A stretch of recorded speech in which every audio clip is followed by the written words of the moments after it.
Hello বন্ধুরা, তোমরা দেখছো তোমাদের প্রিয় YouTube channel daily job news. আজকে আমরা কথা বলতে যাচ্ছি আবার একটা নতুন চাকরির বিজ্ঞপ্তি নিয়ে। তো চলো শুরু করা যাক। WBPSC অর্থাৎ ওয়েস্ট বেঙ্গল পাবলিক সার্ভিস কমিশনের তরফ থেকে একটি নতুন চাকরি বিজ্ঞপ্তি বেরিয়ে এসেছে। রাজ্যে চাকরি প্রার্থীদের জন্য সুবর্ণ সুযোগ।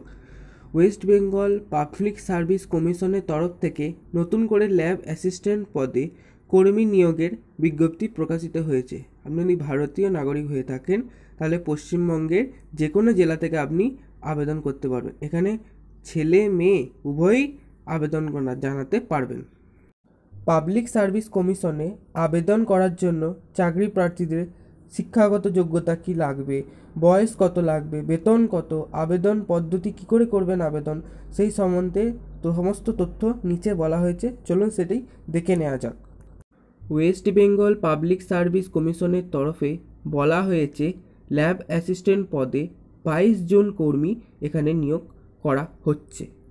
চাকরি প্রার্থীদের এখানে আবেদন করার জন্য 18 থেকে 40 বছরের মধ্যে বয়স হতে হবে, তাহলেই এখানে তারা আবেদন করতে পারবেন। এখানে বেতন সম্বন্ধে এখনও কিছু বলা হয়নি, তবে ডেসক্রিপশন বক্সের ভেতরে আমি এই ওয়েবসাইটের অফিসিয়াল লিঙ্কটি দিয়ে দেবো, সেখান থেকে গিয়ে আপনারা চেক করে নিতে পারবেন। এখানে আবেদন করার জন্য আপনাকে যে কোনো স্বীকৃত বিশ্ববিদ্যালয় থেকে ডিগ্রি পাস করে থাকতে হবে ইউনিভার্সিটিতে।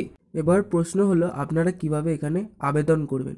তো এখানে বলা হয়েছে চাকরি প্রার্থীদের আবেদন জানাতে হবে অনলাইনের মাধ্যমে।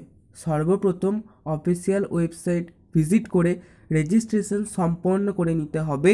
তারপর বাকি ডকুমেন্টস সমস্ত সঠিকভাবে ফিল আপ করতে হবে। যা ডকুমেন্টস চেয়েছে সঠিকভাবে সাইজ মতো আপলোড করে দেবেন, দিয়ে সাবমিটে ক্লিক করবেন, তাহলেই হয়ে যাবে। এখানে আপনারা 27শে ফেব্রুয়ারি 2024 তারিখ পর্যন্ত চাকরি প্রার্থীরা অনলাইনে আবেদনের নথিভুক্ত করতে পারবেন। বিভিন্ন চাকরির খবর সবার প্রথমে পেতে আমাদের চ্যানেলটিকে সাবস্ক্রাইব করে রাখুন এবং বেল আইকনটাকে বাজিয়ে দিন এবং লাইক শেয়ার করতে ভুলবেন না যেন। ধন্যবাদ।